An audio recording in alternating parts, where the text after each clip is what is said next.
Hello guys, this is Manas and you watching the transformation factory. Guys, आज हम एक और सप्लीमेंट के बारे में बात करने वाले हैं और ये सप्लीमेंट सबसे ज्यादा कंट्रोवर्शियल है। यानी आपको कुछ लोग कहते हुए पाए जाएंगे कि भाई इस सप्लीमेंट को मत लो, ये काम नहीं करता है। वेरेज कुछ लोग आपको ये कहते हुए पाए जाएंगे कि हाँ, ये सप्लीमेंट काम करता है, आप ले सकते हैं। गाइस, ये सप्लीमेंट है आपका एल कार्निटिन। तो गाइस, सबसे पहले कार्निटिन एक्चुअली डिफरेंट फॉर्म्स में मिलते हैं आपको। सबसे पहला आपका हो गया डी कार्निटिन। एक्चुअली डी का मतलब डेक्स्ट्रो होता है, डेक्स्ट्रो एंड लीवर रोटेटरी। अगर केमिस्ट्री थोड़ा बहुत पढ़ा होगा आपको पता होगा, वरना बस इतना जान लीजिए कि दो तरह के कार्निटिन होते हैं, एक डेक्स्ट्रो एक लीवो। तो ये सबसे पहले डी कार्निटिन, उसके बाद एसिटाइल एल कार्निटिन, उसके बाद प्रोपियोनाइल एल कार्निटिन, उसके बाद कार्निटिन एल टार्ट्रेट। तो गाइस, इनमें से जो सबसे ज्यादा यूज होते हैं वो आपके acetyl L carnitine and L carnitine L tartrate. तो ये जो लास्ट वाला है एल कार्निटिन एल टार्ट्रेट, इसको यूजुअली नॉर्मली सिर्फ एल कार्निटिन बोल दिया जाता है और सबसे ज्यादा इन दोनों में से ये वाला इस्तेमाल होता है, लास्ट वाला। और इसको क्लेम किया जाता है कि आपके फैट लॉस में मदद करता है। तो यस, ये बात सच है। कैसे काम करता है मैं आपको समझाता हूँ।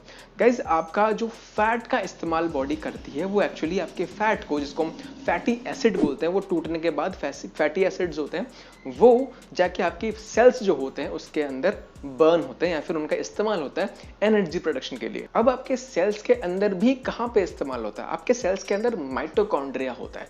हमने स्कूल डेज में एक बहुत फेमस स्टेटमेंट सुना होगा, mitochondria is the power house of the cell. मतलब आपके सेल को जो भी पावर, जो भी एनर्जी मिलता है उस माइटोकॉन्ड्रिया से ही मिलता है। यानी हमारे सेल्स के अंदर जो माइटोकॉन्ड्रिया है उसी में ही वो माइटोकॉन्ड्रिया जो है फैट्स का इस्तेमाल करता है एनर्जी बनाने के लिए। अब ये जो कार्निटिन है यही क्या करता है, हमारे जो लॉन्ग चेन फैटी एसिड्स होते हैं, या फिर अगर मैं सिंपल लैंग्वेज में बोलूं, आप इतना समझ लीजिए कि फैट को पकड़ पकड़ के लाकर वो माइटोकॉन्ड्रिया में डालते हैं। मतलब माइटोकॉन्ड्रिया में वो एंट्री दिलवाते हैं। अब जब माइटोकॉन्ड्रिया में फैट्स आ गया, उस फैट का माइटोकॉन्ड्रिया इस्तेमाल करता है एनर्जी बनाने के लिए। एक तरह से देखा जाए कितनी फायदेमंद सी चीज है कि आपकी बॉडी में से फैट को निकाल निकाल कर आपके सेल्स में डाला जा रहा है एनर्जी बनाने के लिए। देखा जाए थियोरेटिकली एक बहुत सही सी चीज है, आपको इसका इस्तेमाल करना चाहिए। लेकिन जब इसका प्रैक्टिकल इंप्लीकेशन देखें, जब लोगों पे ये अप्लाई करके देखा गया, क्या तब इसके रिजल्ट्स आपको नजर आए? यस गाइस, रिजल्ट्स नजर आए एंड यस, रिजल्ट्स नजर नहीं भी आए। मेरा मतलब है कि जो स्टडीज है वो मिक्स्ड है। कुछ स्टडीज बोलती है कि हाँ रिजल्ट्स आता है, कुछ स्टडीज नहीं बोलती हैं कि भाई कोई फायदा नहीं है।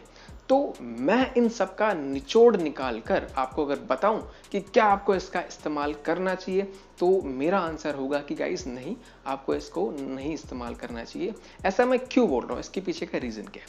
सबसे पहले जान लीजिए, ये जो कार्निटिन है आपकी बॉडी खुद बना सकती है आपके मिथोनिन प्लस लाइसिन को मिलाकर। ये जो मिथोनिन और लाइसिन है ये आपके एसेंशियल अमीनो एसिड्स होते हैं और इसमें से आपका कार्निटिन आपकी बॉडी खुद बना सकती है। या फिर आपको कार्निटिन फूड सोर्सेस से भी मिलता है, स्पेशली आपके नॉन वेजिटेरियन फूड्स में से, जैसे कि आपके मीट, फिश प्रोडक्ट्स, इनमें आपको पाया जाता है। तो स्पेशली जो आपके वीगन या फिर वेजिटेरियन लोग होते हैं उनमें जो कार्निटिन का खुद का प्रोडक्शन है बॉडी में, वो या फिर खाने से जो वो ऑब्टेन करते हैं वो ऑप्टिमल नहीं होता है, वो सफिशिएंट नहीं होता। हम कह सकते हैं कि उसकी कमी हो जाती है।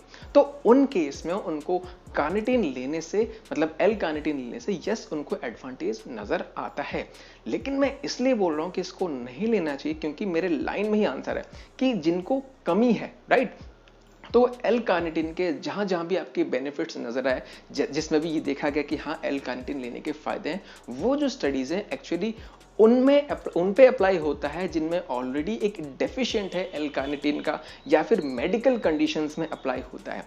लेकिन अगर हम उन पर्सन्स की बात करें जो रेगुलर वर्कआउट करते हैं, एक फिट इंडिविजुअल जो एथलीट्स हैं, कि क्या उन पे एल कार्निटिन का कोई पॉजिटिव रिजल्ट नजर आया? कोई गाइज सिग्निफिकेंट पॉजिटिव रिजल्ट नजर नहीं आया। उनकी जो बॉडी की खुद की नेचुरल कार्निटिन प्रोडक्शन है वो उनकी ऑप्टिमल होती है।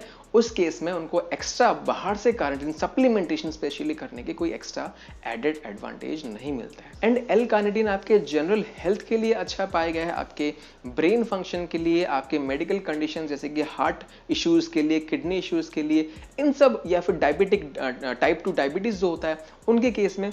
तो गाइज, जो कार्निटिन है आपका, वो उनमें थोड़े बहुत उसके बेनिफिट्स होते हैं। जो आपके मेडिकल कंडीशन है या फिर जो एक अच्छे हेल्थ कंडीशन में नहीं है।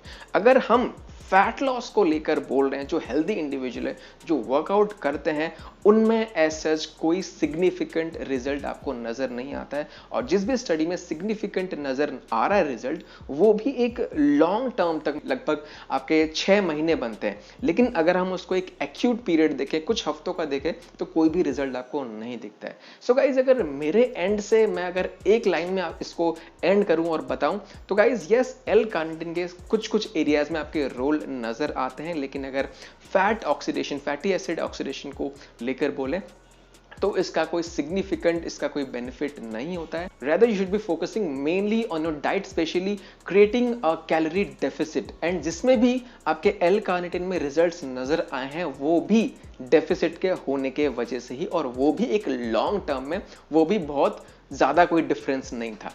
So the base line is, इसको आपको इस पे पैसा वेस्ट नहीं करना चाहिए। ये इस पे स्टडीज जो है वो मिक्स्ड है। अगर आपके पास बहुत ज्यादा पैसा है तो आप खुद पे ट्राई करके देख लीजिए अगर ये काम करता है या नहीं करता है। लेकिन अगर आप मेरी तरह एक स्टूडेंट है एंड आप कुछ ही सप्लीमेंट्स अफोर्ड कर पाते हैं, सो आपको वे प्रोटीन, क्रिएटिन, इन सब पे सबसे पहले जाना चाहिए। और ये भी आपके एड ऑन्स होते हैं। अगर आप अपने डाइट से कंप्लीट कर पा रहे हैं अपना प्रोटीन रिक्वायरमेंट, ये इनकी भी जरूरत नहीं पड़ती है। सो इन सारे फैंसी जो सप्लीमेंट्स होते हैं, जो काम करते हैं नहीं करते हैं, ये बाद की बात है। सबसे पहले आपका डाइट है, उसके बाद अगर आप लेना चाहते हैं या फिर अफोर्ड कर पाते हैं, तो वे प्रोटीन, क्रिएटिन, ये सब बातें। बाकी ये सब चीजें, इन पे पैसा वेस्ट ना करें। फैट लॉस करना है, सो बेस्ट कैलोरी डेफिसिट है। सो गाइस, आई होप मैंने ज्यादा कंफ्यूजन क्रिएट किए बिना अपने पॉइंट्स को रखा है और मैंने चीजों को क्लियर करा है। अगर फिर भी कोई डाउट है, मुझे कमेंट सेक्शन में जरूर पूछ लेना। So guys, with this that's a wrap on this video. मिलते हैं एक नई वीडियो के साथ। Till then stay fit, stay healthy. This is Manas, take care.